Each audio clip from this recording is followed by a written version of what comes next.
Samedi 13 juillet 2019, vous suivez le 13h de RTI 1. Bonjour et bienvenue dans ce journal accessible aux sourds et aux malentendants. Le président Alassane Ouattara a présidé hier après-midi la cérémonie de clôture de la 21e session ordinaire de l'UEMOA. Le chef de l'État a salué l'engagement de la conférence à apporter des réponses collectives et durables aux questions sécuritaires, économiques, d'intégration régionale et de fonctionnement des institutions en vue d'assurer le bien-être des populations. La Côte d'Ivoire veut être en mesure de transformer le riz à la hauteur de ses objectifs pour la réussite du projet de mettre en service une trentaine d'unités industrielles à travers le pays. L'organisation interprofessionnelle du riz est sur le terrain pour des visites et le recensement des producteurs. La police de l'immigration américaine lancera demain dimanche une opération massive d'arrestation de clandestins. Le président Donald Trump a lui-même confirmé l'information hier vendredi. Les démocrates, eux, dénoncent des rafles inhumaines et inutiles qui n'ont pour résultat que de semer la terreur dans la communauté immigrée. La 21e session ordinaire de la conférence des chefs d'État et de gouvernement de l'UEMOA s'est finie. Elle a eu lieu hier vendredi ici à Abidjan et a entre autres procédé à l'examen de plusieurs rapports, dont celui sur l'état de l'Union pendant l'année 2018. Un communiqué final a sanctionné les travaux. Retour donc sur la cérémonie de clôture de cette rencontre au sommet avec Jérôme Kofi Aboulin. Session ordinaire de la conférence des chefs d'État et de gouvernement de l'UEMOA, la 21e du genre, tenue ce vendredi 12 juillet 2019 à Abidjan. Session ayant permis d'examiner le rapport sur l'état de l'Union en 2018, le rapport général de la revue annuelle des réformes politiques, des programmes et projets communautaires, édition 2018, ainsi que l'état de mise en œuvre des grands chantiers de l'UEMOA. Le processus de la monnaie unique figure au nombre des points énumérés dans le communiqué final qui sanctionne les travaux. La conférence se félicite des progrès réalisés dans la mise en œuvre de la monnaie unique de la CEDEAO qui ont permis notamment de retenir le terme éco pour le nom de la dite monnaie commune. Les chefs d'État et de gouvernement réaffirment leur engagement politique à mettre en œuvre l'éco. Conformément aux conclusions du sommet des chefs d'État et de gouvernement de la CEDEAO d'Abuja le 29 juin 2019, la conférence réaffirme l'approche graduelle pour la mise en place de la monnaie unique de la CEDEAO, privilégiant un démarrage en 2020 avec les pays qui respectent les critères de convergence. Dans ce cadre, la conférence salue les progrès réalisés par l'ensemble des États membres de l'UEMOA et les exhorte à poursuivre les réformes en vue de respecter ensemble les critères de convergence pour l'adoption de l'éco. La conférence donne mandat à son Excellence M. Alassane Ouattara, président en exercice de la conférence des chefs d'État et de gouvernement de l'UEMOA, en vue de poursuivre le processus conduisant les pays de l'UEMOA à l'adoption de la monnaie unique. Le président de la République de Côte d'Ivoire, Alassane Ouattara, en sa qualité de président en exercice de la conférence des chefs d'État et de gouvernement de l'UEMOA, s'est félicité des résolutions prises au cours de cette rencontre. Pour lui, l'un des nombreux défis à relever concerne la question sécuritaire, véritable entrave aux économies des différents pays. Excellences, Messieurs les chefs d'État et de gouvernement, nos échanges n'ont éludé aucune question. Nous avons successivement abordé la situation économique de notre espace, examiné les progrès en matière d'intégration régionale et nos projets communs, porté un regard sur le fonctionnement de nos institutions régionales et surtout aborder les questions sécuritaires qui menacent nos économies. Sur toutes ces questions, vous avez démontré encore une fois tout votre engagement à y apporter des réponses collectives et durables pour assurer le bien-être de nos populations qui nous le demandent chaque jour. Je me réjouis tout particulièrement de notre engagement à renforcer notre solidarité et accroître notre coopération sécuritaire face à ces groupes qui n'ont d'autre but que de s'aimer la peur et la psychose. Je voudrais tout particulièrement remercier le président Macky Sall pour son engagement sans faille sur ce chantier. On prit part à cette session de l'UEMOA sur les bords de la lagune Ébrié, 7 chefs d'État des 8 pays membres de l'Union, la Guinée-Bissau étant représentée par son Premier ministre. Et à l'issue de cette 21e réunion ordinaire, les chefs d'État ont regagné leurs pays respectifs. C'est le président togolais qui en premier a quitté la Côte d'Ivoire, accompagné à l'aéroport par le ministre ivoirien des Transports. Faure Gnassingbé a été ensuite imité par Macky Sall, le président sénégalais, puis du président Roch-Marc Christian Kaboré du Burkina Faso et les 3 autres chefs d'État, maliens, béninois et nigériens. Et ces images nous sont rapportées par Abou Sanogo. Et pendant ce temps, à Daloa, précisément à Torogué, 333 élèves sous-officiers de la première année de la promotion 2018-2020 étaient présentés au drapeau. Ils sont donc jugés aptes à intégrer la maréchaussée après avoir achevé leur formation commune de base d'une durée de 3 mois, formation qui marque donc la fin de leur initiation.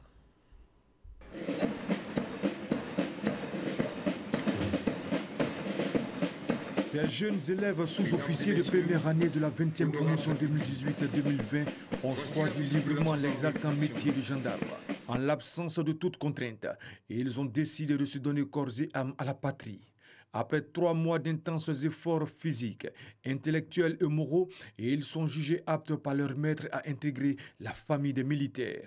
Au nombre de 333 stagiaires, dont 14 jeunes filles, et ils sont présentés au drapeau à la place d'armes de Torogué à Daloa.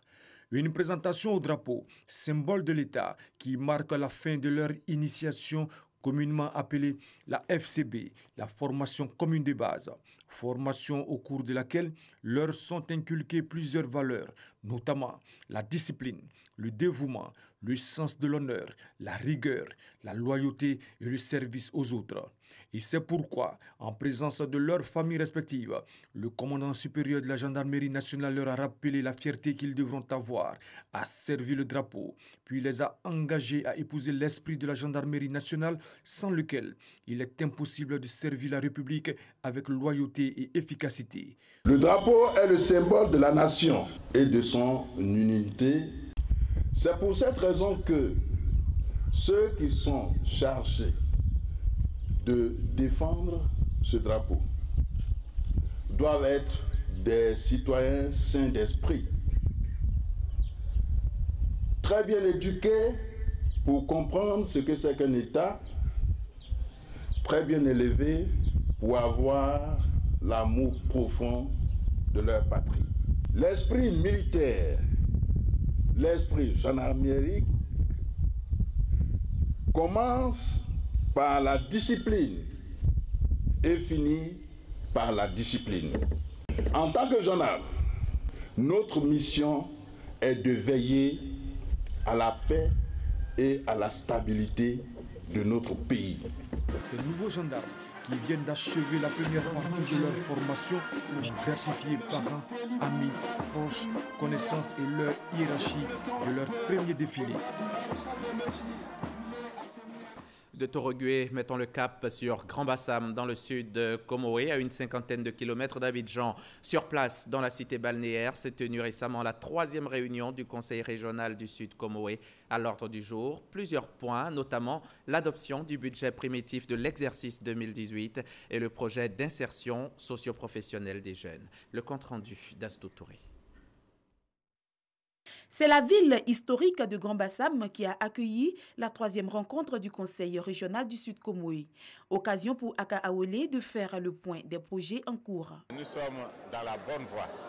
Beaucoup de réalisations en termes de construction d'écoles, de centres de santé, d'électrification, d'adduction d'eau existent, soit par l'intervention de l'État, soit par l'intervention des collectivités territoriales. Notez que nous n'avons pas attendu le vote des 2 budgets avant de nous mettre au travail. Il y a un projet de 480 millions pour lequel nous contribuons à peu près à hauteur de 180 millions et l'Union européenne 300 millions. Akaouele s'est également enquéri de l'état d'avancement du projet d'insertion socio-professionnelle des jeunes.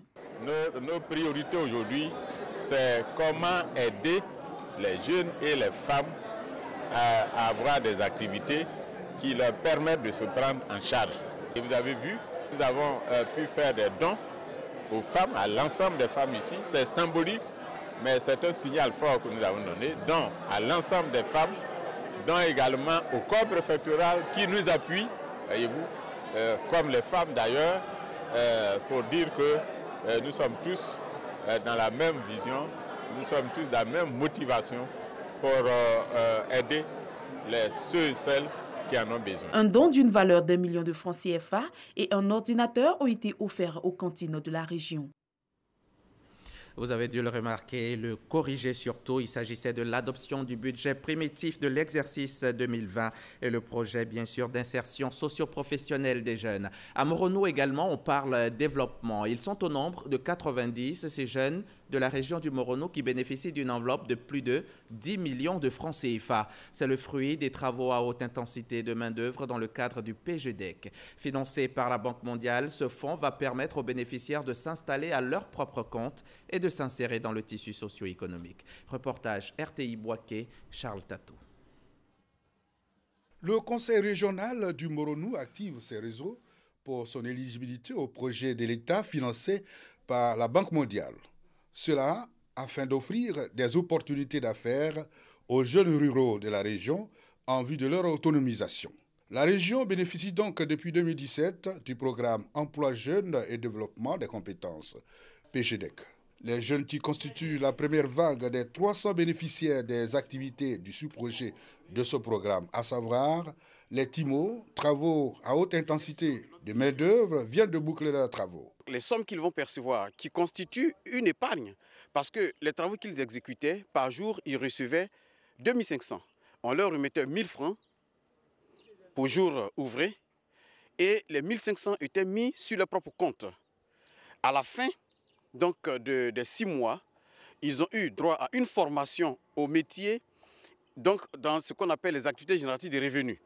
Donc aujourd'hui, l'argent qu'on leur remet leur permettra de quitter les TIMO pour s'insérer dans les AGR. Moi, j'ai décidé d'avoir mon magasin pour pouvoir vendre mes mèches. C'est ce que je vais faire avec. Il s'agit de 90 jeunes mis en activité et formés en entrepreneuriat, prêts à exercer à leur propre compte en vue de s'insérer dans le tissu socio-économique. Élus et autorités administratives du Moronou viennent de leur remettre leur attestation de fin d'activité et un chèque d'un montant de plus de 10 millions de francs CFA pour leur installation. Le président du conseil régional exhorte les chefs traditionnels à s'impliquer dans les actions de suivi des activités pour le succès total du PGDEC dans le Moronou. À l'occasion de la session précédente du conseil régional, nous avons annoncé que 207 jeunes sont éligibles au volet AGR et que ces 207 jeunes bénéficieront d'une enveloppe de 126 millions de francs. Cette enveloppe est en phase de déblocage pour venir compléter le volet TIMO. Il y a 200 jeunes aussi qui sont éligibles au volet AVEC, de manière à ce que les jeunes du Moronou puissent sortir du chômage. Après cette cérémonie, 210 autres jeunes vont être également mis en activité pour la deuxième phase des TIMO en milieu rural dans le Moronou. Venons-en maintenant au Young Job Network, un forum qui met en contact demandeurs d'emploi et entreprises en quête de ressources humaines bien formées. La deuxième édition du Young Job Network était hier vendredi à l'université Félix Houphouët-Boigny de Cocody. Les entreprises présentes étaient de tous les secteurs, notamment l'assurance, la banque et les TIC. Didier Nguesson nous en dit plus. Étudiants et jeunes diplômés en quête d'emploi sont venus nombreux participer au forum de l'emploi dénommé Young Job Network. Le thème de l'édition 2019 porte sur la jeunesse africaine face aux mutations technologiques. Young Job Network a pour vocation de permettre aux jeunes diplômés d'avoir leur première expérience professionnelle, mais aussi de former ces diplômés-là afin de les mettre en relation, sinon en adéquation avec les entreprises qui souhaitent les recruter. Réseautage et opportunités d'emploi pour la jeunesse. Les entreprises participantes joignent l'acte à la parole. Il faudrait s'engager à prendre au moins 2 personnes comme stagiaires ou en CDD ou en CDI. C'est ça en fait l'innovation majeure. Aujourd'hui en termes de résultats, nous sommes à pratiquement 78 personnes que nous avons insérées en 1 an. 20% de cette population-là sont aujourd'hui en CDI.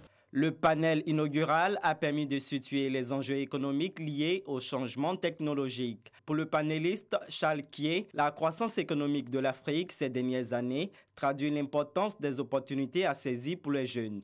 Nul besoin d'être alarmiste, chaque difficulté est l'équivalent d'une solution à proposer en termes d'offres de services, a-t-il confié aux étudiants. Le forum Young Job Network est à sa 2e édition. La Côte d'Ivoire est encore loin d'être autosuffisante en riz. Dans le cadre de la mise en œuvre de la stratégie nationale de développement de la riziculture visant à doter le pays d'une capacité de transformation de riz paddy à la hauteur de ses objectifs, le gouvernement a prévu la mise en service de 30 unités industrielles. Pour la réussite de ce projet, l'organisation interprofessionnelle du riz est descendue sur le terrain. Première étape, le centre-ouest du pays. La Côte d'Ivoire veut atteindre une production de riz paddy de 1,966 millions de tonnes en 2020, ce qui va représenter un taux de consommation nationale de 102,10%.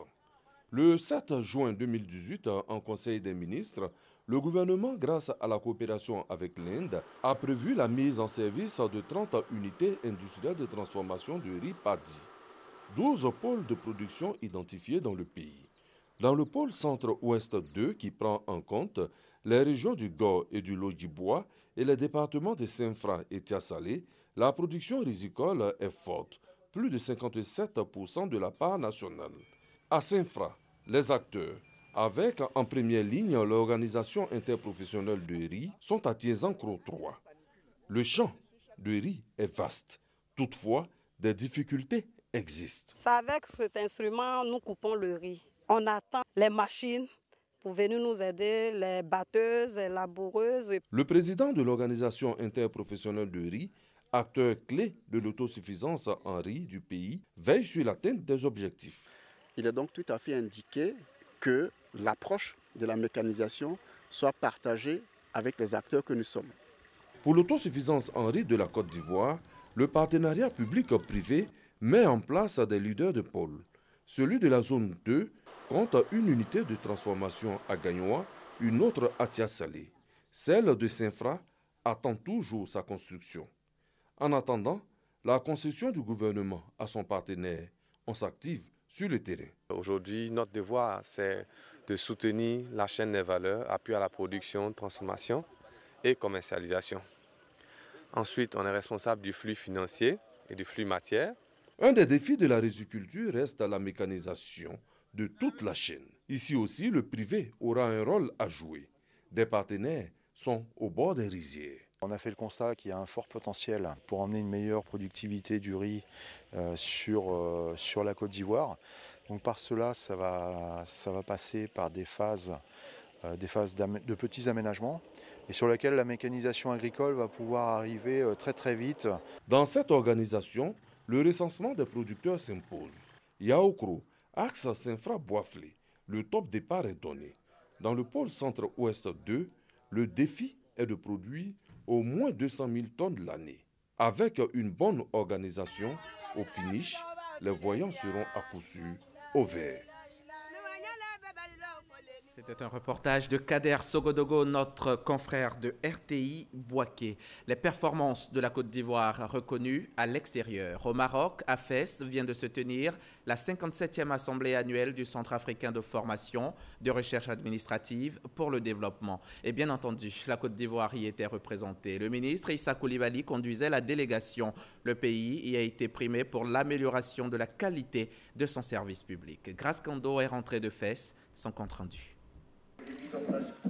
La Côte d'Ivoire, à travers sa poste et sa caisse nationale d'assurance maladie, vient d'être primée au Maroc lors de la 57e assemblée annuelle du Centre africain de formation de recherche administrative pour le développement CAFRAD. Sur la quinzaine de projets présentés par une dizaine de pays, La Poste de Côte d'Ivoire a obtenu le prix d'excellence pour son service en ligne dénommé Document.ci, présenté par le ministère de l'économie numérique et de la Poste, et le prix d'encouragement a été décerné à la Caisse nationale d'assurance maladie. Ce prix panafricain vise à promouvoir toutes les initiatives et innovations permettant l'amélioration de la qualité des prestations rendues aux usagers des services publics dans les pays africains. Le ministre de la fonction publique, le général Issa Coulibaly, qui conduisait la délégation ivoirienne à cette 57e assemblée du CAFRAD, a exprimé toute sa fierté de voir encore une fois la Côte d'Ivoire s'imposer sur la scène continentale africaine. La Côte d'Ivoire avance et avance vers non seulement l'émergence, mais vers l'atteinte des objectifs de développement durable. Tout cela, nous pouvions le faire en faisant l'économie d'une transformation structurelle, notamment de nos administrations, de telle sorte à aller résolument vers la digitalisation, que partout en Côte d'Ivoire où se trouvent les citoyens, qu'ils puissent accéder à un service public de qualité. Le chef de la délégation ivoirienne a profité de l'occasion pour rappeler les initiatives et engagements du président de la République Alassane Ouattara pour l'atteinte des objectifs de développement durable tels que l'école obligatoire, l'électricité pour tous et la santé pour tous. Le CAFRAD est une organisation africaine regroupant 38 pays et qui a pour objectif de permettre aux pays africains de s'enrichir des expériences diverses en matière de modernisation du service public et de bonne gouvernance. Des lauriers, d'accord, mais ne pas s'en contenter et poursuivre dans la recherche de l'excellence. C'est ce que la Côte d'Ivoire a compris et la modernisation de l'administration constitue une de ses priorités. Plusieurs initiatives sont menées dans ce sens, notamment le PRIM, le Programme national d'appui aux réformes institutionnelles et à la modernisation de l'État. Un programme initié par le Premier ministre qui va permettre de coordonner toutes les stratégies. Le reportage de Marcelin Cla dans un récit de Serge Coléa. C'est une structure qui va jouer un rôle majeur dans la politique globale de modernisation de l'administration ivoirienne. Le PRIM, Programme national d'appui aux réformes institutionnelles et à la modernisation de l'État, présidé par Konampène, a pour mission de mutualiser les efforts et actions. Le PRIM va favoriser surtout le regroupement des initiatives et des projets des différents acteurs engagés dans l'amélioration du fonctionnement des services publics. La modernisation de l'État ne peut se comprendre que si nous le positionnons comme le moyen de délivrer des services de qualité, certes, mais des services accessibles à tous les citoyens, quel que soit leur niveau de formation, le lieu géographique où ils se trouvent. Il faut qu'ils aient accès aux services publics, parce que c'est pour cela que le gouvernement travaille. C'est pour permettre aux citoyens d'avoir accès à un certain nombre de services de base qui leur permet d'améliorer leurs conditions de vie au quotidien. L'étude sur la réalisation de la cartographie et d'un cadre commun de résultats en matière de modernisation s'inscrit dans la droite ligne de la vision de ce programme. Avec la conception du projet, naturellement qui a rassemblé l'ensemble des acteurs clés, donc de l'administration, mais également du secteur privé de la société civile, mais également avec l'accompagnement des partenaires au développement pour concevoir le projet qui soit un projet qui soit le plus, optimal possible et qui réponde à l'objectif final qui est d'aider, de mettre à la disposition donc, du gouvernement un outil d'aide à la décision, un outil qui aiderait donc à améliorer l'efficacité et l'efficience des projets et programmes. Plusieurs experts nationaux et internationaux ainsi que des cadres de l'administration publique ont participé à cet atelier. Le Programme national d'appui aux réformes institutionnelles et à la modernisation de l'État travaille en étroite collaboration avec le Secrétariat national au renforcement des capacités et le Programme des Nations Unies pour le développement. À Bingerville, l'on a prié pour la paix, la cohésion sociale en Côte d'Ivoire. On a surtout prié pour conjurer le mauvais sort après le drame survenu il y a quelques jours à Abata, un village de la commune. Souvenez-vous, 6 personnes avaient trouvé la mort après qu'ils ont consommé une boisson locale. L'initiative des autorités municipales vise donc à promouvoir le vivre ensemble. Le reportage de Théodore Zouzou dans nos prochains journaux. Et voilà qui nous amène à cette communication de la Direction générale des cultes. Le directeur général des cultes informe l'opinion publique que dans le cadre du Hajj 2019, les vols charters au départ d'Abidjan pour Médine s'effectueront du 15 au 22 juillet 2019. Les 5 vols réguliers prévus cette année auront lieu du 21 au 26 juillet 2019. S'agissant des pèlerins des opérateurs privés, les premiers départs auront lieu le 18 juillet 2019. Le directeur général des cultes tient à rassurer tous les candidats pèlerins régulièrement inscrits que toutes les dispositions sont prises en rapport avec le commissariat du Hajj pour que leur voyage en Terre Sainte se déroule dans les meilleures conditions possibles. Document signé des mains de Messamba Bamba, directeur général des cultes. Ma thèse en 180 secondes. C'est un concours national qui œuvre pour la promotion de la recherche au niveau de l'enseignement supérieur. C'est à l'initiative de l'Agence universitaire de la francophonie d'Abidjan et la 3e édition a eu lieu la semaine dernière à l'Institut français, mettant aux prises une douzaine de candidats venant de plusieurs universités de Côte d'Ivoire. Astou Touré, reportage. Le mil. Avec le mil, je produis la farine de mil. Et avec la mangue de cachou, je produis la farine de cachou. Ils sont choisis pour leur talent d'orateur, leur prestation et une bonne maîtrise du thème des sujets de thèse en 180 secondes. Nous sommes à la finale du concours national Ma thèse en 180 secondes. Un concours qui regroupe les étudiants venus des écoles doctorales des universités Félix Houphouët-Boigny, Nangui Abrogwa, Alassane Ouattara et l'Institut national polytechnique Félix Houphouët-Boigny. Initié par l'Agence universitaire de la francophonie d'Abidjan, ce concours vise la promotion de la recherche en Côte d'Ivoire et la valorisation de la communauté scientifique francophone. Le prix du jury et celui du public ont été respectivement attribués à Stéphane Akakofi, Lucie Nganza et Gervaise Amoué-Kwame de l'université Félix Houphouët-Boigny et l'université Nangui Abrogwa. Pour les lauréats, c'est une satisfaction, une récompense après un travail abattu. Je suis vraiment contente d'avoir été élue lauréat de cette 3e édition de ma thèse en 180 secondes. Et je veux dire franchement merci à l'AUF, merci à tous ceux qui ont cru en moi. L'édition 2019 du concours national Ma thèse en 180 secondes a été remportée par Gervaise Amoué-Kwame de l'université Nangui Abrogwa. Elle a reçu la somme de 2 millions de francs CFA de la première dame de Côte d'Ivoire. Elle représentera la Côte d'Ivoire au concours international des universités francophones, un concours qui regroupe plusieurs doctorants de la francophonie à Dakar, au Sénégal, en septembre prochain. Autre lieu, autre concours. Au même moment, le concours de mathématiques et de littérature des communes de Marcory et de Boundiali, lui, s'achevait. C'était également la 3e édition et 10 élèves de terminale A, C et D dans les disciplines scientifiques et littéraires ont reçu les meilleurs prix de la compétition. Frédéric Oulaye, Astou Touré.